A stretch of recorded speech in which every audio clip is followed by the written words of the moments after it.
Hey everyone, welcome to another episode of Marketing Corner, episode 45. And today we're going to be talking about thought leadership.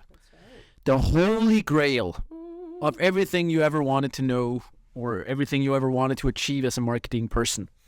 I would like to say that the idea for this episode actually was a listener request from Tice, hey boy, hey, and Emily, hey girl, hey. I also promised them that I would do the intro or the shout out that way. Okay, cool. I was about to say I've never done a shout out like that, but. Hey boy, hey. Hey girl, hey. They're going to love it. Tice and Emily, this one's for you. Okay, I love it. So it's actually funny because when I started out SparkForce, I kind of identified 4 different strategies you could do as a B2B. And one of them is thought leadership. Mm-hmm. And I always feel like it's the one that turns out the most fluffy and people have the hardest time defining. So I think it's pretty on point that we talk about it now. And I'm happy. I'll kick it off with a question for you because I think you've done it I think we've done it a bit differently, but still somewhat same. Mm-hmm. So let's start simply. For you, how do you understand thought leadership today? What is it for you? I guess there's 2 different strands, right? Mm. There's what do I try to do to make myself a thought leader for my own personal brand? Yeah. And then what is that as a marketer doing that for my company? Yeah, good point. And so there's kind of the social selling and the personal brand, and that's one bucket. And then the other one, which I think is part of the question that the request to do this episode is how do you build your company and your C-level as a thought leader? As thought leaders. Yeah. And how do you quantify that? How do you know if it's working? How does that help your business? Yeah. Like you said, it's super fluffy. Yeah. So I think, how do I quantify that? I think it is just making, or qualify, I should say, is making at least your C-level building their personal brand, so to speak, so that you get some level of trust within your organization. Mm. Have you ever, hardcore question, have you ever had success with that part, building your CEO? What is success, Casper? Yeah, good point. No. But you ever, okay, let's put it in our way. Have you ever felt that you were doing, you were moving in the right direction, right? I'll tell you what we do here. We do have a thought leadership play. I think you guys do pretty well in that. Actually, so just, yeah. That is social media. Yeah. Is a big part of that. Shout out to Mecca. Hey, girl, hey. Yeah. Because she actually sits with our C-level, our founders, and plans out the social media posts that they're going to do. And she asks them what they want to talk about and with them crafts it because they would never do it on their own. And that's not because they're lazy. It's because they've got a lot to do. But so I think if you're a busy C-level, it's bottom of your list is we should probably put something on LinkedIn. But actually, it's super important. So having that kind of poke is super helpful. Definitely. And I think if you want to involve your C-levels, you do, then from a company level, you have to. I've never had it being C-level driven. It's always driven from somewhere else, and you have to get them to buy it. But I think I like your CCO Anas. I think he's a pretty good example of how to actually use it. For me, so I know Anas a bit before as well, but he strikes to me when I think of Anas, I don't just think of him as a CCO. I think of him as someone who tries to represent a new way of working. If that makes sense. Yeah. So he's a thought leader with him, some leadership space, if you could say that, right? That's actually what we sat down with our C-level ranks. Exactly. What's your thing going to be? What's your thing going to be? Obviously us being a tech product, our CTO is, we're trying to build his profile up. Anas is, we're very blessed in that he is very comfortable in front of a camera. He's very comfortable on social. He's, he has that C. And not the first C, but the middle C of commercial. So he understands the value of branding and has a branding background. But maybe for the other C-level who are more, they're not that kind of marketing brained. They're tech, they're finance, they're, getting them more comfortable with posting and putting their opinions out there. And typically it's Anas, he's not an introvert, right? Shout out. But he's not, right? And it's typically when they are introverts, it can be a little bit more difficult, at least I found. What about you in your previous companies? What have you done about thought leadership? I've tried. So I think at United FinTech, it was always something we talked about so much, and I really tried. We did a lot of with the Christian, our founder. We tried to position him. We even paid some people to help post for him. I don't know if I could say that, but we did a lot of things to help innovate that space around him. And And I think that's worked. Like, we got him on podcasts, we got him a lot of different things. But to be honest, and I don't think I'm hurting Christian when I can say this, is that he knows it's super important, and he prioritizes it in his mind, but not in his calendar. If that makes sense. Yeah. Right? Where it's like, it's one of those cases where it's like, yeah, it's super important, I just don't have time to do it. It's like, but you are the one who should be doing it. Yeah. So and I think at Templify, I think it was, I almost want to say even worse, like, because here, at least like at United FinTech, Christian kind of got it, but like at Templify, I felt like the C-levels, yeah, they recognized it was a thing, but they would only do it if they're like, yes, we got you in this article on Forbes. Here you can quote something, and I wrote the quote. I wrote the quote, and can you just approve it? Like, and that for me is that's the old school thought leadership, and I think that's the distinction I want to make. So yes, the old school thought leadership, I guess I did that pretty well, but I don't believe in that shit anymore. Like, I don't believe that's what it takes. I don't believe that's not what I am seeing working out there. Okay. What I'm seeing working out there is people who find a channel, a niche, a topic, and then they're passionate about it. We just had an interview with Leah just before this, and she said, like, one of the things I remember was like, she said the most important thing was passion. Like, you gotta be passionate about the things you talk about. And if you can get passion from one of these founders, it can drive a whole business. It can drive the whole business. Like, the perfect example, not to hawk on his horn, but Elon, like Elon Musk, like the big guy, right? He is thought leadership in essence. When I do not want my C-level behaving like I don't want that either. But when you think of Elon, you think innovative, you think like bold, you think like, oh, he's pushing the boundaries. That's what, like, he's doing it, and he does it on his own. Like, yes, he probably has a team that helps him, but you can feel that when he tweets, it's his own thoughts, right? Like, he's doing this thing, and I'm used to Richard Branson is another go-to of mine that's huge, right? Where it's like, man, that guy, like, yes, he has a team. He's a bit more on the safe side, which is crazy to say than Elon is, but he's doing it.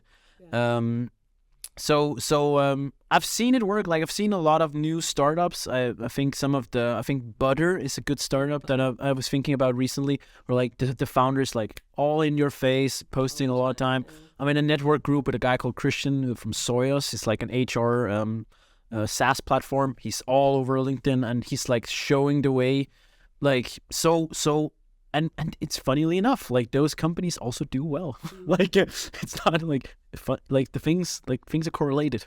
But I think it's also interesting too. It's about authenticity as well, right? And passion. And I think, there's some companies, and we've worked in them, where the CEO is up there on his pedestal in his glass office, and he's not talking to people, and he's just has a team making his posts. And then you have the startup vibe that we have, where you have your CEO, your CTO, your CFO, whoever, in the weeds with you, and you could sit with them at lunch. And that's one of the things that we try to get across, is that our CEO, we sit with him at lunch and we're like, hey, we're thinking of talking about this, and he'll say to us, actually, I want to talk about this. And that's really nice to get, and like to get that across. So we're working with him to post every month, and also when we're doing stuff, if we have something specific, if we have a webinar, we want him to share that. If something great happens, that's really good. And what we've also done is we've sent him to the Mobile World Congress, which is happening right now in Spain. He's working the floor. He had a book a meeting with me link. We're trying to get him talking to more people, because that's powerful. And that's essentially amplifying that on LinkedIn to show that's powerful. That's what people want to know. And I feel like, so I've done I recently spoke at an event, like not an event, or in front of a company for a private session on social selling and stuff. And I remember when I was going through their LinkedIn profiles and stuff, they had no activity. Like, they had no activity whatsoever. And I think it's just, and when you looked at the guy who had the most activity, he had like 3 times as many followers as the company itself. And he didn't have a lot of followers, and the company did. You can kind of guess they had even less. But the point is, what I'm trying to say is that these days we trust people, we don't trust brands. Yes. Right? Yeah. And when you want to be seen as like, hey, we have a vision, like the company has a vision, Anamondo has a vision, Sparkforce hopefully has a vision, right? SparkForce. But we have a like you have a vision, you have a mission thing for Templify, right? For United FinTech, for the companies there, and the best way to get that out is through a spokesperson. Like you can feel it much more. Like the company's not driven. Like whenever you see something like, yeah, we're driven by customer satisfaction. Bullshit, right? Like fuck off. Like nobody believes that. But if somebody says, hey, I'm driven, I want to change, like Christian in United FinTech said, I want to change the banking world. I want to change how we do banking. Like I don't believe this is how we're supposed to think. I'm like, okay, you got my attention. I'm listening. And that for me, that's what thought leadership was really powerful. That's when it matters. So how do you, now that we kind of covered what it is and the power of it, how do you do it? Yeah. How do you measure it if you're doing success? Or let's do the three. How do you do it? How do you measure it? How do you know if you've been successful? So first of all, we have to do a distinction between private and company, right? So because like at some point it has to cross the threshold. Take an example. Think of a CRM system. At least until a few years ago, most people would say it's Salesforce, right? That to me is true thought leadership. Like that's the epitome of where you want to be. Like that's the goal. That's the end goal, right? So that's the company-wide. Where the like the Mark Benioff, right, from Salesforce. That's the guy I think of when I think of Salesforce. So there's a company and there's a private, and you think there's two different ways to do it. From the private, you have to find your champions, right? So find the ones that you can position. Typically, it doesn't, like, it's better when it's C-level if you can get those, but it is what it is. And usually find the ones that could get the ball rolling. People are addicted to success, man. Like, whenever it works, whenever they see, hey, God, man, this guy is picking up traction and he's a VP like me and he has 30,000 followers, everyone's listening to him and he's probably going to get promoted, then I need to just start doing the same. People like that. So I found that the best way to find champions internally that you can decide that they have something interesting to say, help guide them, like help them. I've used ghostwriting sometimes, like helped ghostwrite for them just to get it started. I've helped positioning. A lot of it is coordination, like getting in front of podcasts, webinars, like we do stuff. So help just reaching out to a space. So you can do a lot of these efforts. And if they're into it, then it becomes magnitude, like goes crazy. If they're not into it, you'll get by. That's how you can slowly drag something along the way, but you won't really get there. But if you combine the two, you have someone who's passionate and you help them with the coordination, boom. That's at least that's dynamite. So to your other question, how to measure it, that's the hard part for me. Like that's the hard part. So there's there's elements of self-attributed, like self-reported attribution, where like, hey, how have you heard of SparkForce? Well, when people write Casper, it's like, okay, but it's my company, right?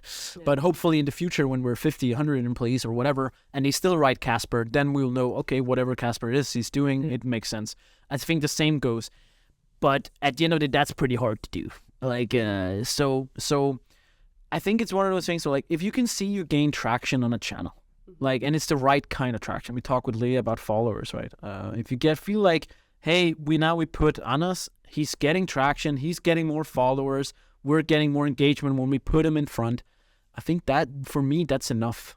I think that's an interesting point, too, because, and this is something that comes up time and time again, us marketing folk tend to be very good at that. Yeah. But what I found particularly in like the PR world is no one wants to put head of marketing on an article because your job is to sell. The same reason they don't do head of sales. They want your CTO. They want your CEO.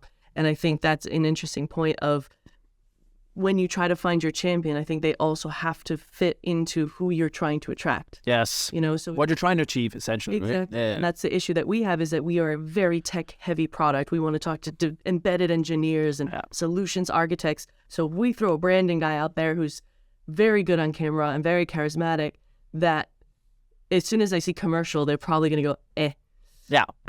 Yeah, you're selling something. Whereas if we put the CTO out there who's like, beep, boop, bop, beep, beep, talking in code, then they go, okay, so I think that's also something that I'm trying to be very conscious of is because the people from my ICP that I'm trying to attract are not necessarily the extroverts. And that means the people that I want to talk to them are also not necessarily extroverts. And the extroverts are the people they don't want to talk to. Yeah. So it's kind of trying to find that balance, right, of people who are out there and happy to be out there, but also someone, I mean, Leah, again, in the last episode, talked about representation, and someone you can look at someone and go, I can see myself in that. Yeah. So it's kind of it's a very delicate balance, I think. I totally agree. That's why it's hard to do. That's why it can be very fluffy, and I think. And it for a lot of these people, like you said yourself, no hard feelings towards CTOs, but it doesn't come natural to most of them. Yeah. And that's fine. That is so sometimes they need a gentle nudge, right? But that's also why like when you look at the tool set in your toolbox of thought leadership, I'm looking at like PR. Like PR is a big part of it, right? Yeah. Like and positioning your people, and it's expensive, and I want to say easy because it's easy because you kind of just pay people to do it, but it's the expensive way, but also the easy way to get some sort of thought leadership.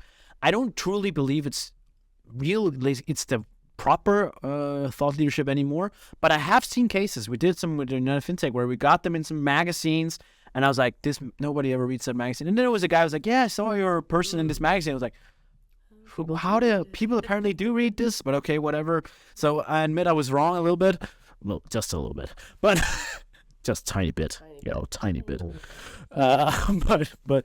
But that in terms of toolbox, that's still a big part of it. Yeah. Like, and of course, just like anything else, like it all works better if you do multiple things. Yes. Yeah. Very true. What's your opinion on the thought leadership gang of Gardner and Forrester and those likes? I'm not going to talk shit about well, at least some of them, because they have reached out to interview us. And okay, I'll do the shit talk. But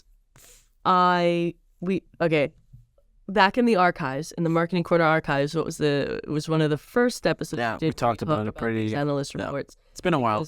What sucks is so many people rely on them, but they're not really even hiding the fact that they are pay to play anymore. No. And that sucks. And I've had to be... It's so straight up obvious. Yeah. And it's not even fun anymore. We've had recently, we did not feature on the Magic Quadrant again, even though we met with Gartner 9 times. I had 9 meetings, me and the CEO, 9 meetings with them to discuss our positioning, why we are, in the market, what we are.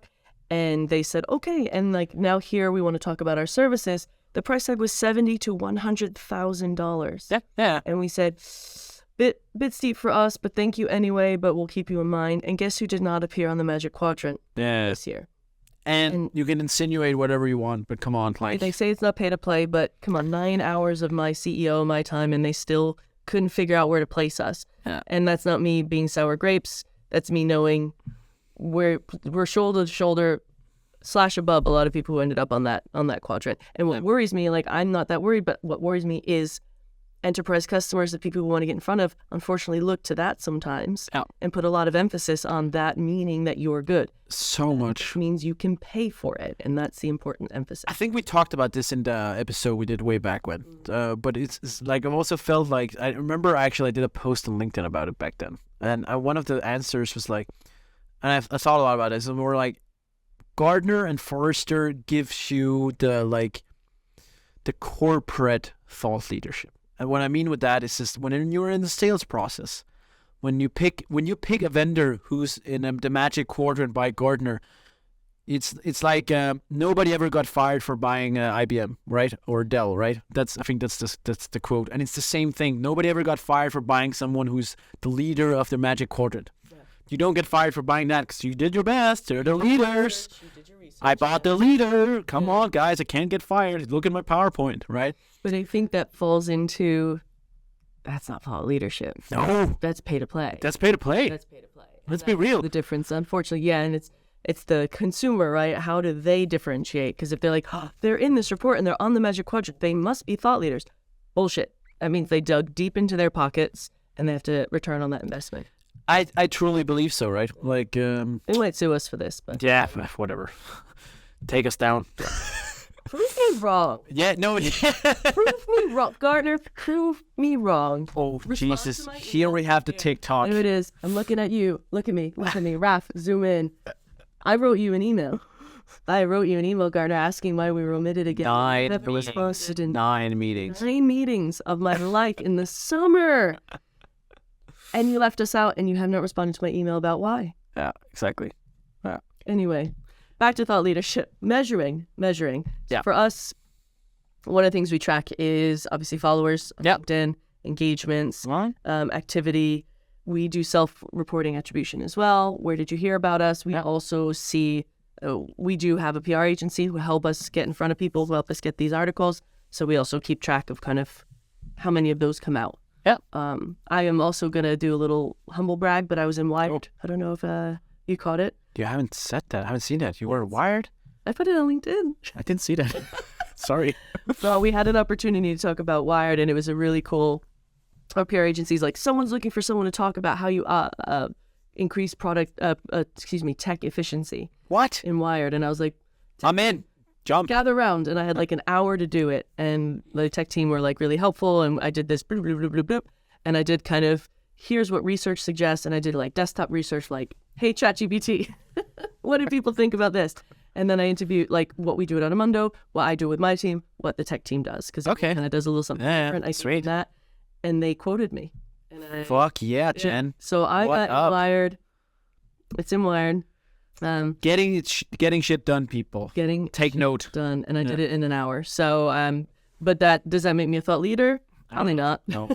But what we're like, let's be real. Like what we are doing right now with a podcast, that is our version of building thought leadership, right?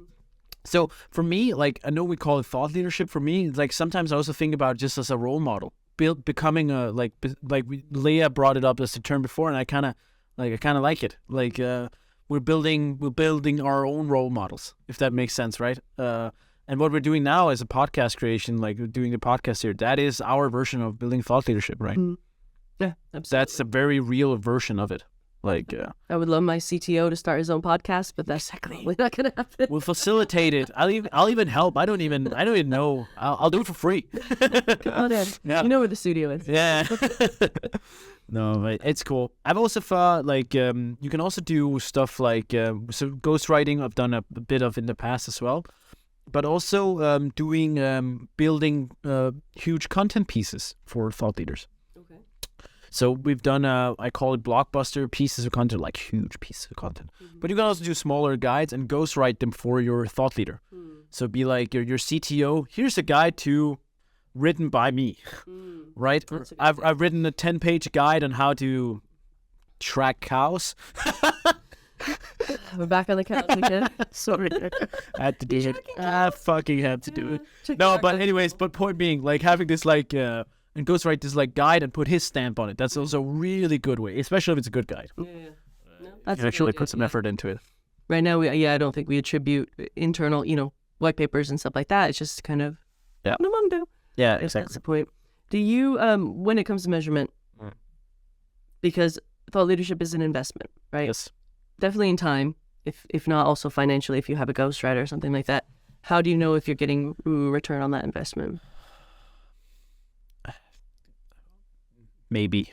No, but sometimes it's a little bit simple, right? Like, is it hard to prove if let's take Salesforce. Like, hey, you grew from 150,000 followers to 200,000. Okay, how do we track if the 50,000 more mattered? That's hard. But here, if you have a founder who's at 500 followers and next year, or Leah who's at 500 and next year is at 18,000. 18,000. 18,000, sorry. By the time this comes out. Yeah, sorry about that, Leah.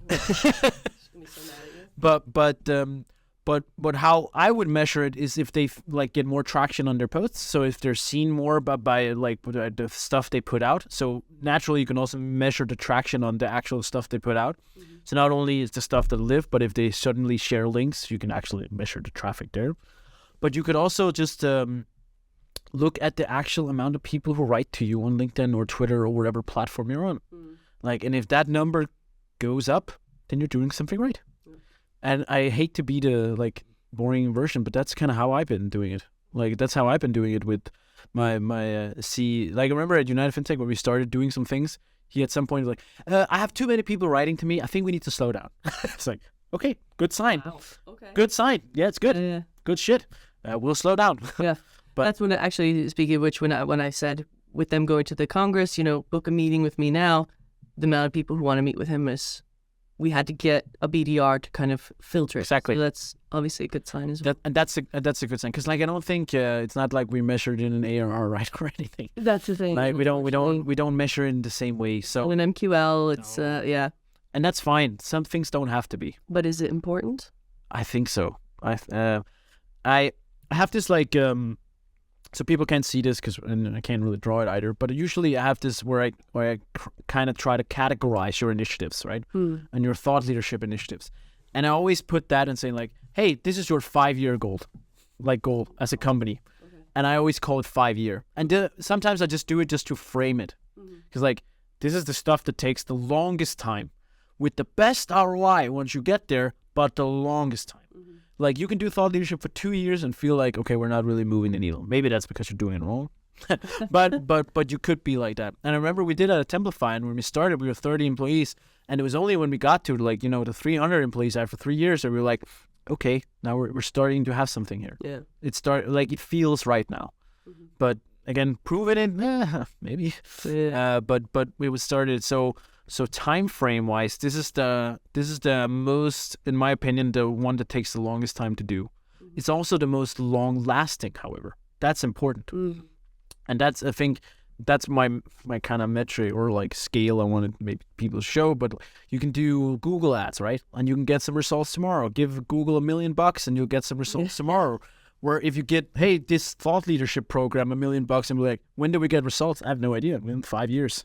Yeah. I can promise you it's most likely actually going to be better than what you do in Google, but I can't promise that it happens tomorrow, like, because it doesn't. Yeah. And that's always the problem, right? When you have this kind of, we want results tomorrow and we want it to be measurable, then things like thought leadership take the back burner, right? I think you always, I try to, I try to, in both United FinTech and Templify, a little bit of compliant too, but especially here in Sparkforce is a little bit different in that sense. But I try to allocate some of the marketing budget for thought leadership. Okay. And it could be something simple as allocating budget for having the podcast and distributing the podcast, or having some ghostwriting done for a CEO, or having a PR budget. The PR budget is a little bit bigger, but stuff like that. I always try to allocate it, and it's not a lot, like 5 to 10%, but always do some of that budget allocated where at least I have a tag that says thought leadership. Yeah. And sometimes it's overlapping. It's not like, when you promote a podcast or you're doing demand generation instead, I don't know, somewhere in between.